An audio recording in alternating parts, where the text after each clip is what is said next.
Something I find myself thinking about quite a bit is what does the outside world think about the Christian church? People who do not consider themselves Christians, have never walked into a church, don't know who Jesus is, never been a part of an actual service. What do they think about the church? And what would they think if they went to one of our services? And I think about that quite a bit, for better or for worse. I'm not really sure yet.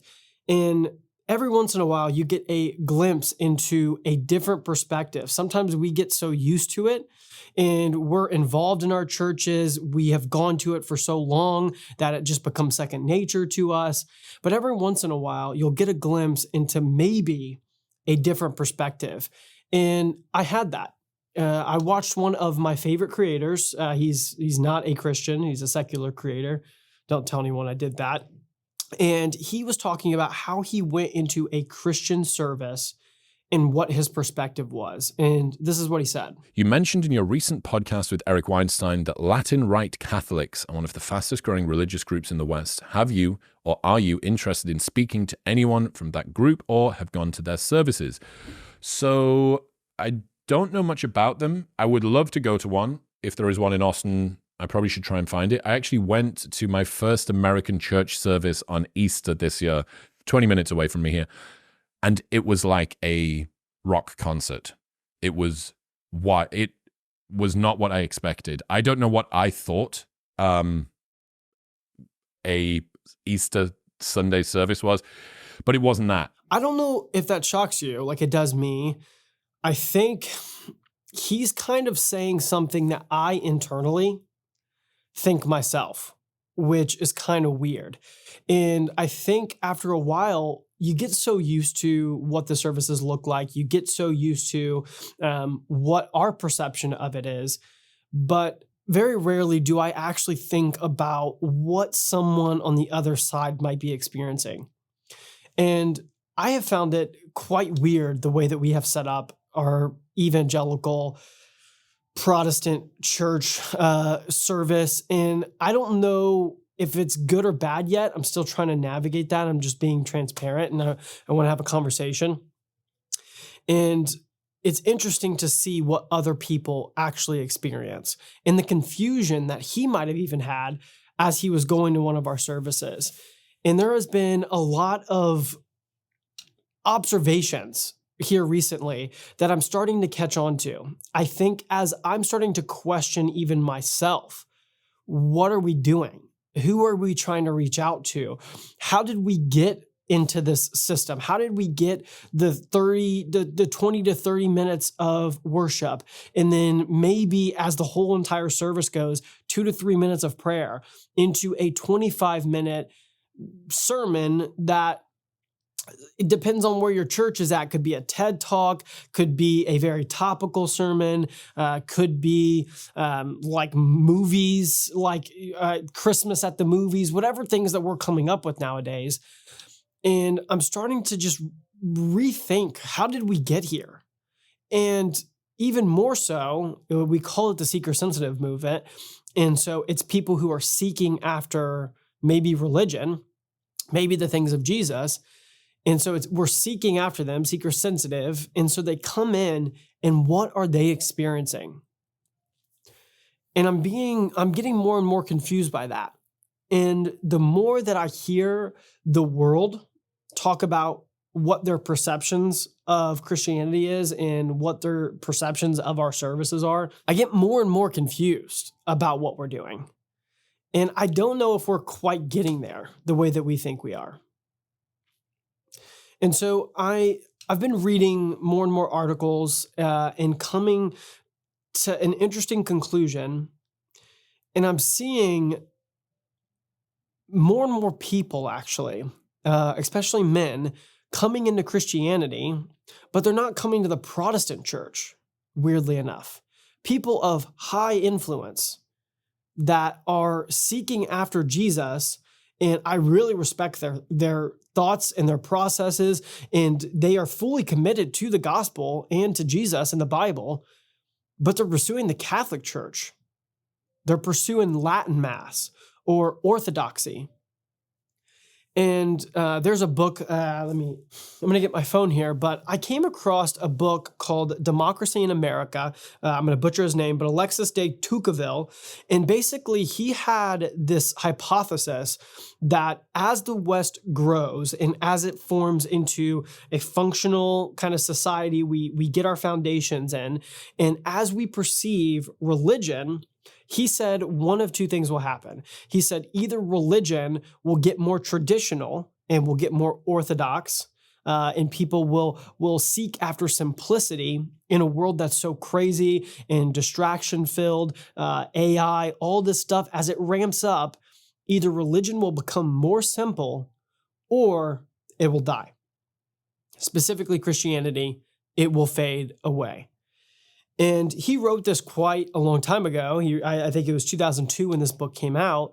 And I think his hypothesis is becoming more and more true. I think as we seek after the things of the Lord, and people are seeking after things of the Lord, their outside life, if they're not a Christian, is what we would perceive probably as a hot mess.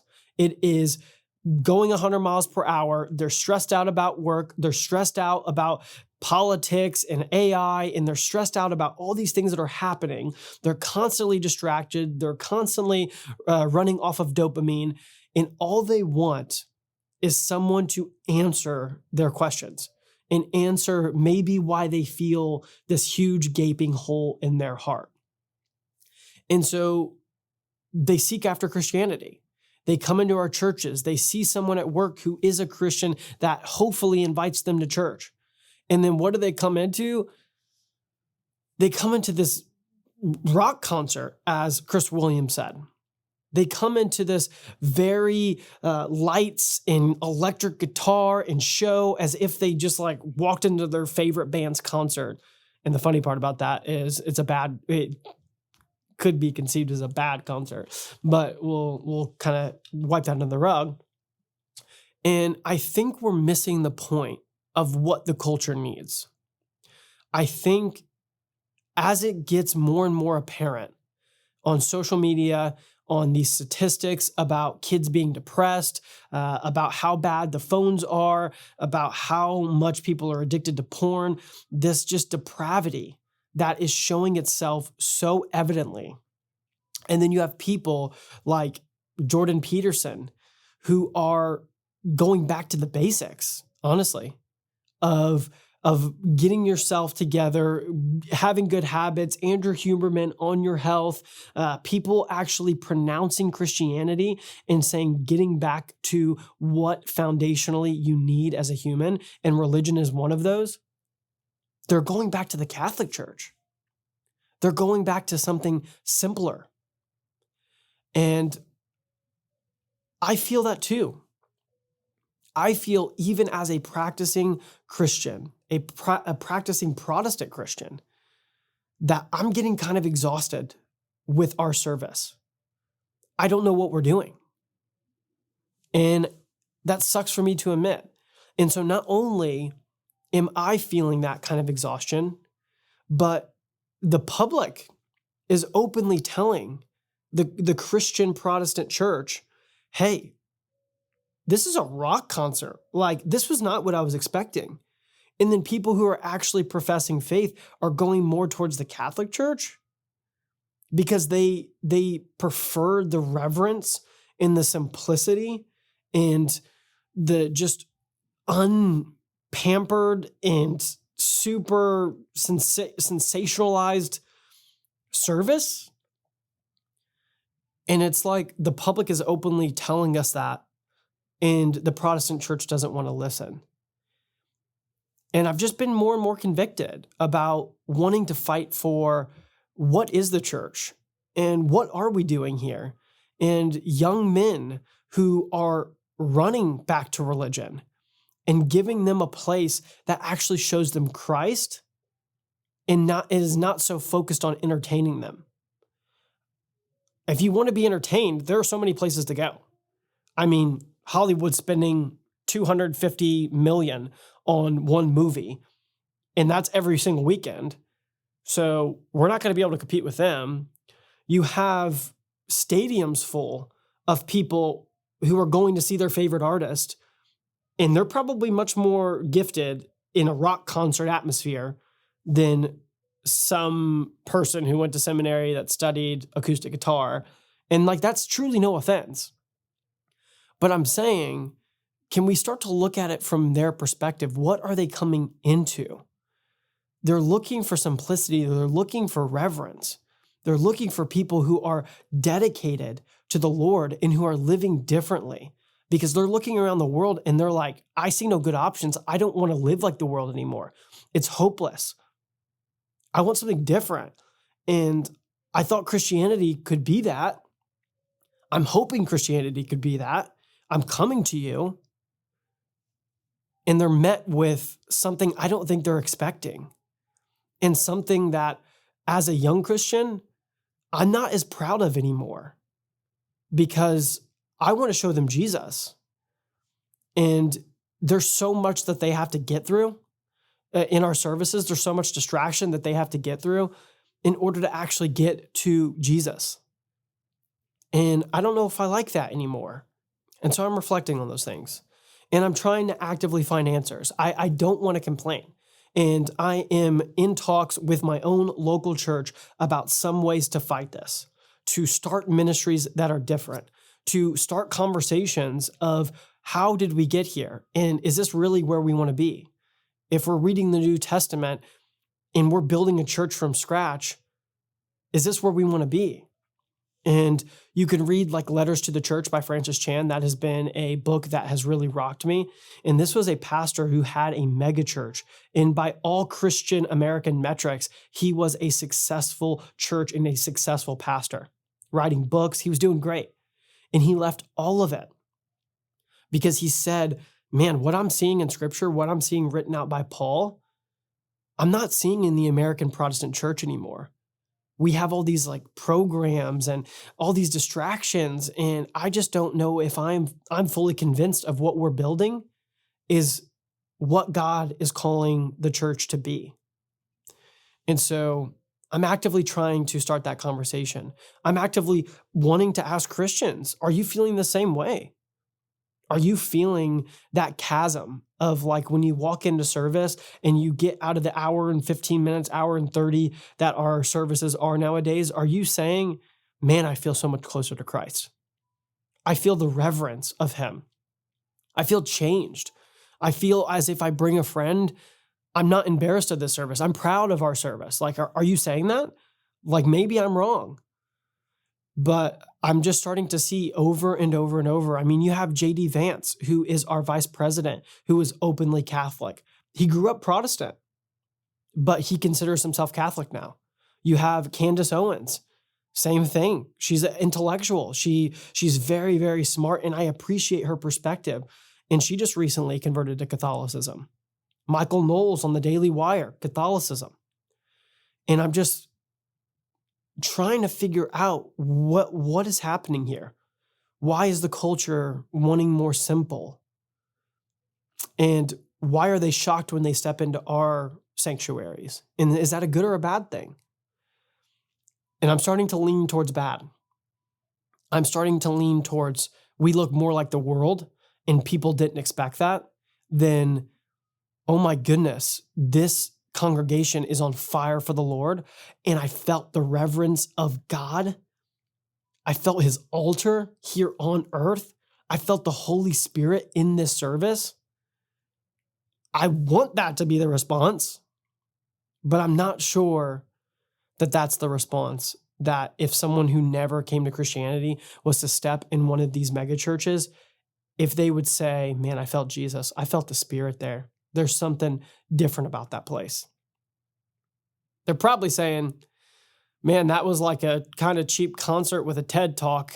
And I would have guessed this was like a conference rather than a Christian service. And that sucks. That really sucks. And what people truly want is actually simplicity.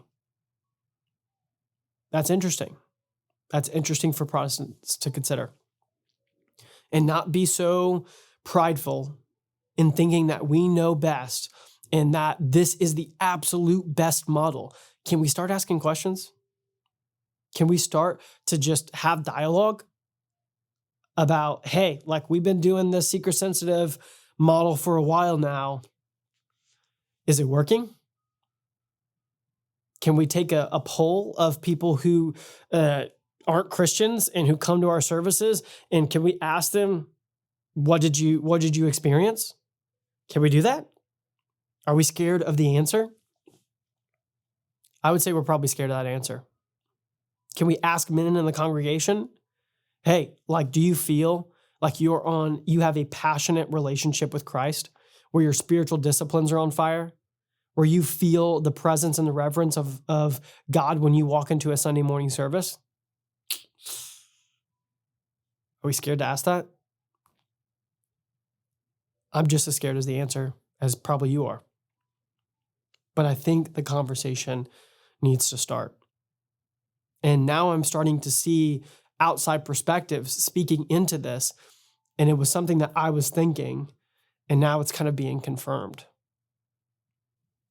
It's weird to admit, but if I didn't think that some of the things that the Catholic Church were teaching are heretical in my point of view, I would go to a Catholic church over the new Protestant church. Whatever Protestant setup we have right now, I would prefer the reverence. Have you ever walked into a Catholic cathedral? Just an old historic Catholic cathedral. It is beautiful. And there's something about it.